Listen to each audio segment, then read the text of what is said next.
The last thing I expected that Friday night was to lose everything I thought I knew about loyalty, friendship, and trust.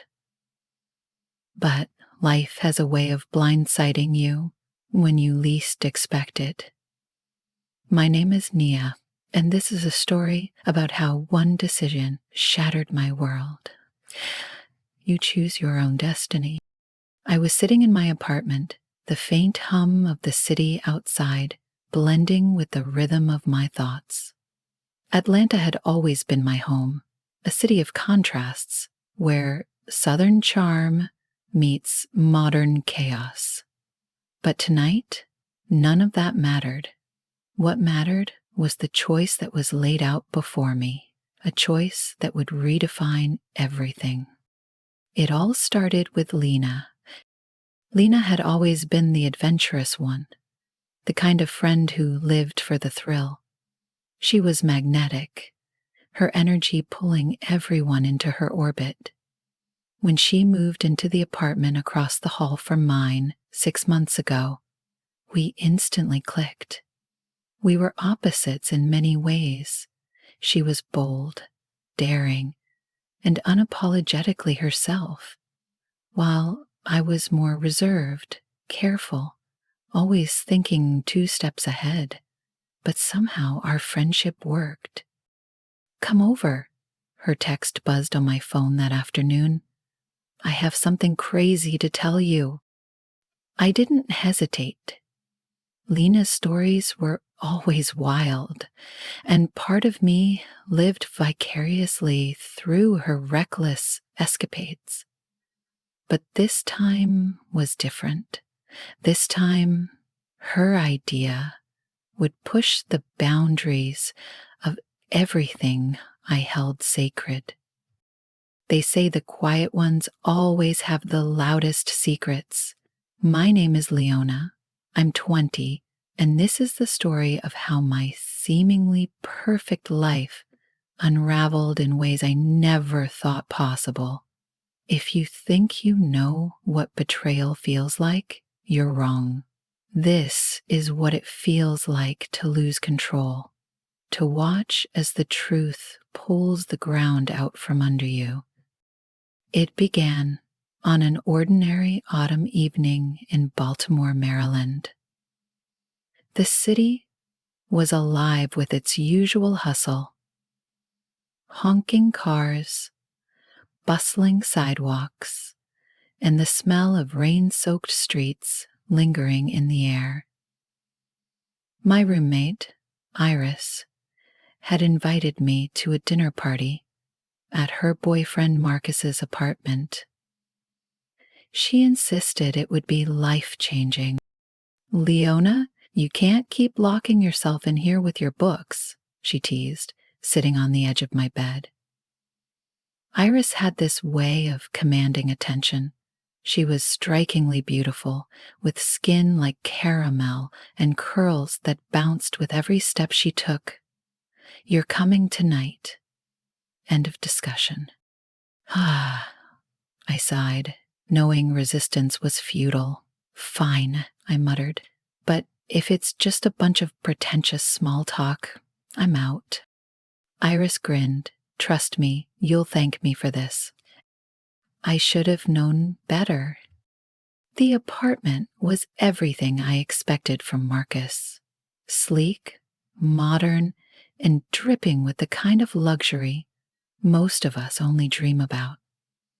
He was a lawyer, but everyone knew his family's money was the real reason behind his lavish lifestyle. The room was filled with people who looked like they had just stepped out of a magazine. Polished smiles, designer outfits, and an air of effortless charm. But one face stood out. Elijah.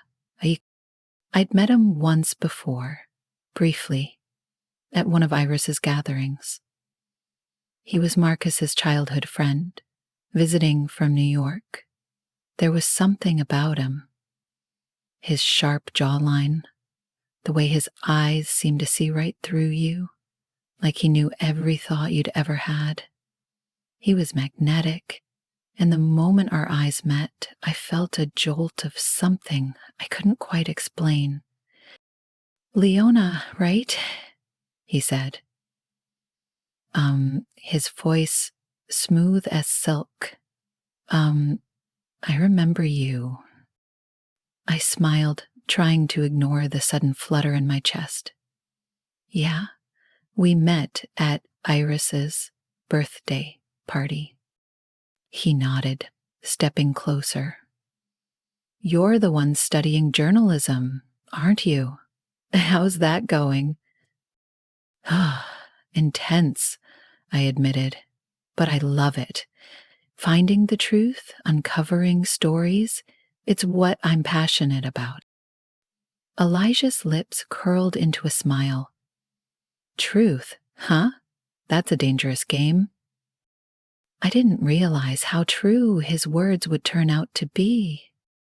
As the night wore on, the air in the apartment grew thicker, heavier. Something was brewing beneath the surface, though I couldn't quite put my finger on it.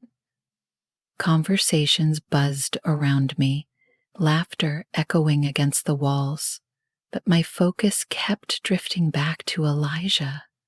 There was a tension between us, unspoken but undeniable.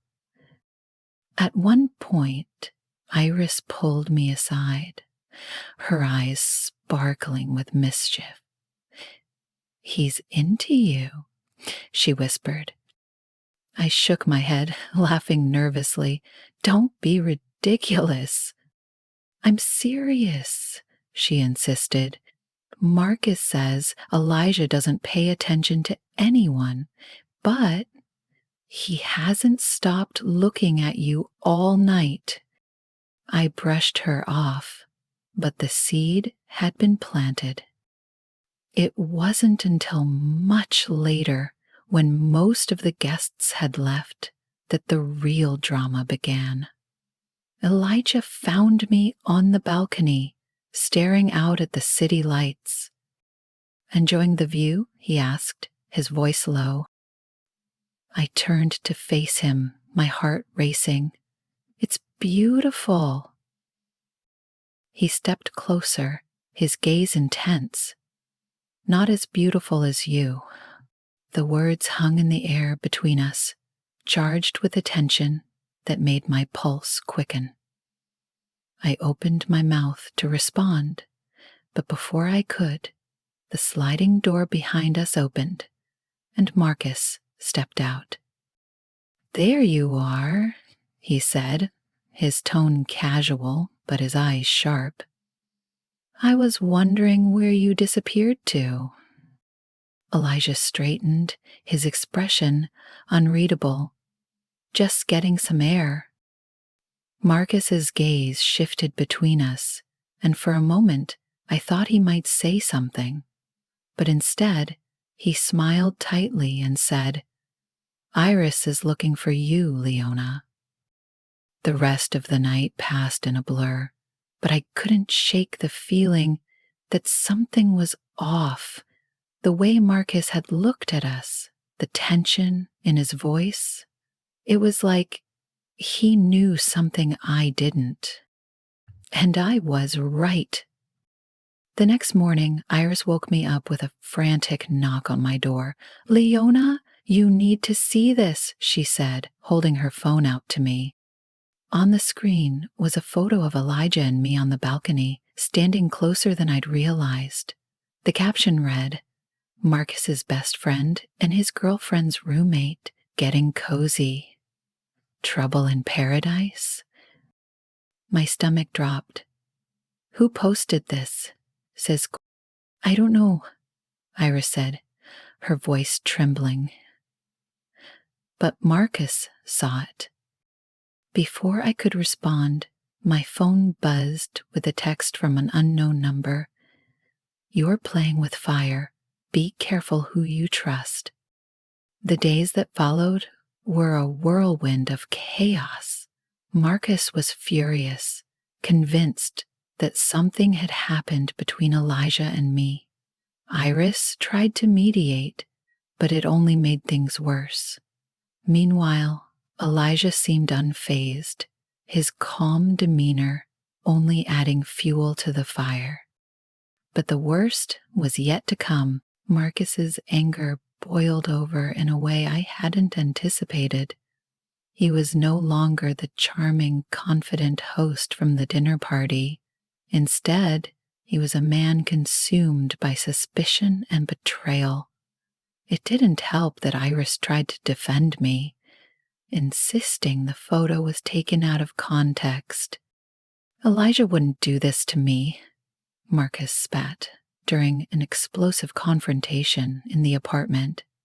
And you, his eyes locked on me, full of accusation. You're nothing but trouble. I tried to explain, my voice trembling. Marcus, nothing happened. Elijah and I were just talking.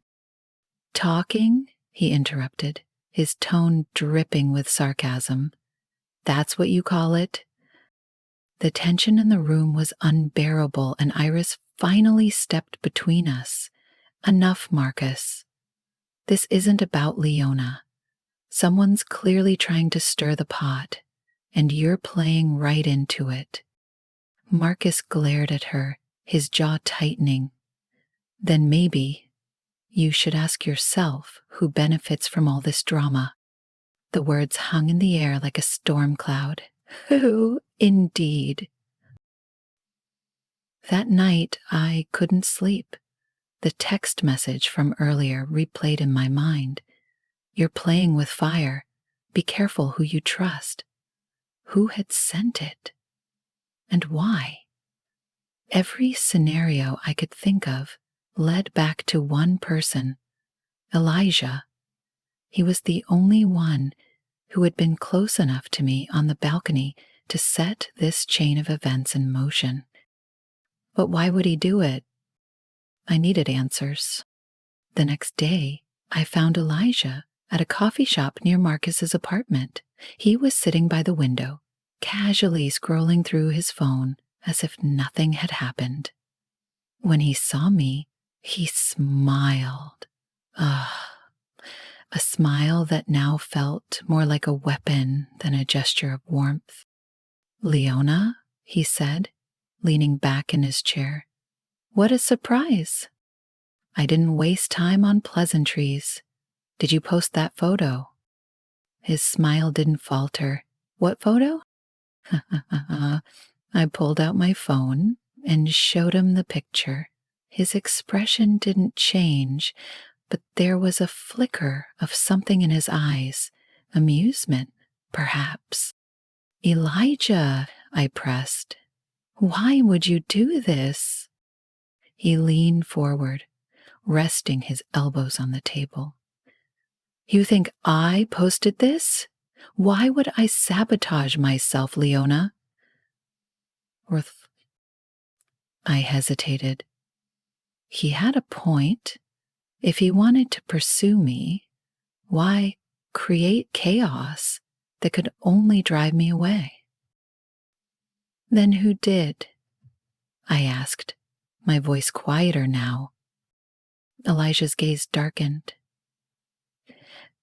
That's the real question, isn't it? The answer came sooner than I expected, and from the last person I thought would be involved.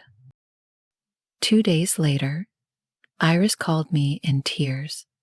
Leona, I need to tell you something, she said, her voice shaky. It's about Marcus. What about him? I asked, dread pooling in my stomach, the nerves consuming me. She hesitated before finally blurting out, He's the one who posted the photo. I froze. What? Why would he do that? Because he's been cheating on me, Iris admitted, her voice breaking, and he thought the photo would distract everyone from his own mess. The pieces clicked into place. Marcus wasn't just lashing out because of jealousy. He was deflecting. By making me and Elijah the villains, he could keep his own secrets buried. Confronting Marcus was both terrifying and cathartic. Why, when Iris and I stormed into his apartment, he didn't even bother denying it. "So what if I posted it?" he said, his tone cold. "You're not innocent, Leona. You and Elijah were clearly up to something." "Don't twist this," Iris snapped. "You're the one who's been lying and sneaking around. You don't get to play the victim." Marcus laughed bitterly. "Oh, please, don't act like you're surprised. You've always known who I am. You just didn't want to see it." His words cut deeper than any of us expected, and for a moment the room was silent. Then, without warning, Iris picked up a glass from the counter and hurled it at the wall, where it shattered into 1,000 pieces. "This is over," she said, her voice trembling with anger. "You don't get to hurt me or Leona anymore." In the weeks that followed, everything changed. Iris moved out of Marcus's apartment, and their toxic relationship came to an end. Elijah, surprisingly, stayed in touch. He apologized for his part in the drama, admitting he could have handled things better, but insisting he wasn't the one who started it. As for me, I learned a hard truth about loyalty and betrayal. Sometimes the people you trust the most are the ones who can hurt you the worst. But through it all, I realized something else. I was stronger than I thought. Looking back, that night on the balcony feels like a lifetime ago. It was the beginning of the end, but also the start of something new. A chance to rebuild, to find real connections, and to finally leave the lies behind. And if there's one thing I know now, it's this: the truth always comes out, no matter how hard someone tries to hide it.